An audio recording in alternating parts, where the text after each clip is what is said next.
Welcome back. Miss South Africa, Shudufhadzo Musida, has gone above and beyond to raise awareness about a cause close to her heart, mental illness. Musida has hosted a 5-kilometer run to raise funds. This comes at a time as school bullying has, of course, reared its ugly head yet again. Musida has also opened up on social media about how she's suffered from bullying as a child. She joins me now live. Thank you so much for your time. We appreciate it. Thank you so much for having me. So it's a very serious issue that you actually are trying to highlight in South Africa, and it's, of course, mental illness. And you are on a run today to drive this message across. Just tell us more about that first. So today, in partnership with Discovery Vitality, we were trying to raise funds, 20,000 Rand for the South African Depression and Anxiety Group.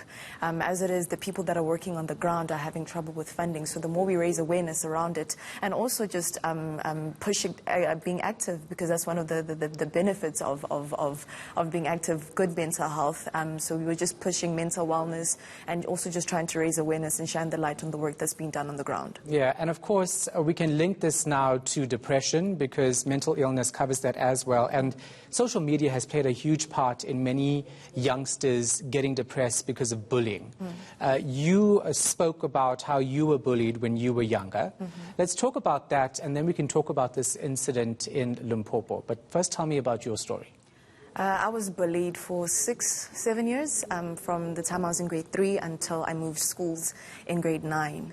It was quite a traumatic experience for me, because what happens with bullying is that even when the people that bully you stop, you start bullying yourself, and that's where the mental health aspect of it comes in, because it goes with you into adulthood. You know, you never really get over it. You just learn to understand that when people bully you, it's a reflection of them and never a reflection of you. So then it's a whole process of self-love, checking in, and then just being self-aware. Yeah, and we have this pupil who committed suicide after being bullied, and that went viral on social media.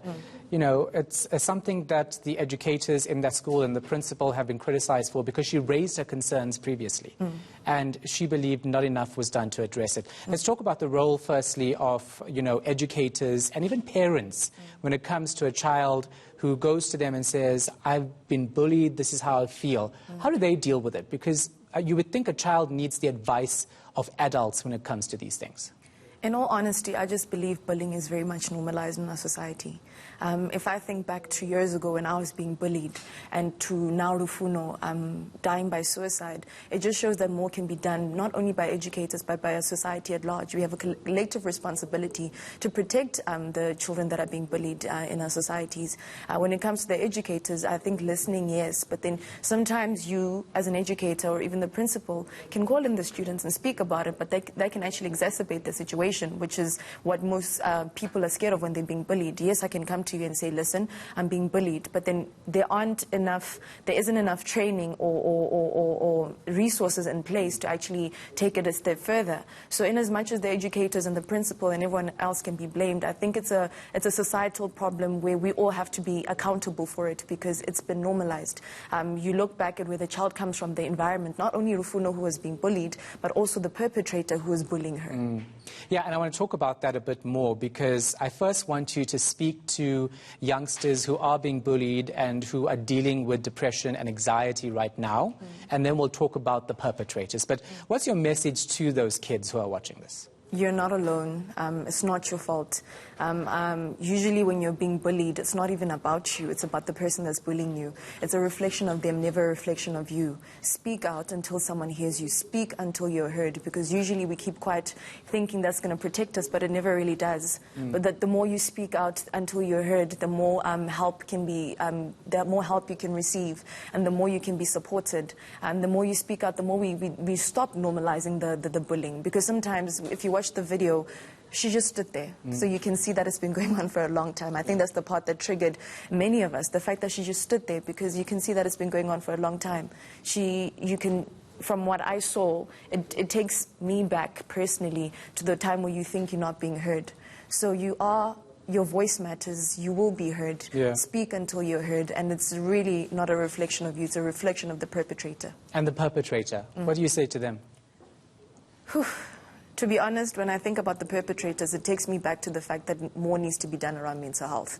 There needs to be educational psychologists in schools, but then funding on the ground isn't there. You know, like you get SADC and you get the South African Federation of Mental Health doing the work on the ground and many NGOs. But until government and everyone comes in and pitches in and we get funding for educational psychologists to be in schools, not much can be done about the perpetrator, because what do you say to a child whose environment at home might be the reason why they're doing it? Because it's a reflection of them. When they bully, it's a reflection of them and everything that is going on within them. Yeah. But that's a child. If a child who's 15 or as young as the perpetrator now was, we can't really put all the responsibility on the child. Yeah. It just shows that us as a society have to do so much more. Stop normalizing bullying. Stop saying, no, it's going to end, it's going to stop. It needs to be combated. We can't be silent. Being silent is being complacent, and that's not where we are as a society. Yeah. And in terms of mental health, we need to do more as a society. We need to raise more awareness around mental health. But that comes with supporting the structures that are on the ground in order for that to happen. Well, thank you so much for what you're doing. You're doing brilliant work, and I know it's a very different situation to be a Miss South Africa during a pandemic, but your message is getting out there. We appreciate everything you're doing. Thank you. I just honestly believe that most people say, I feel like, are you being robbed of... Yeah. But it's not the case. I think mental health is now more important than ever during COVID with bullying and everything.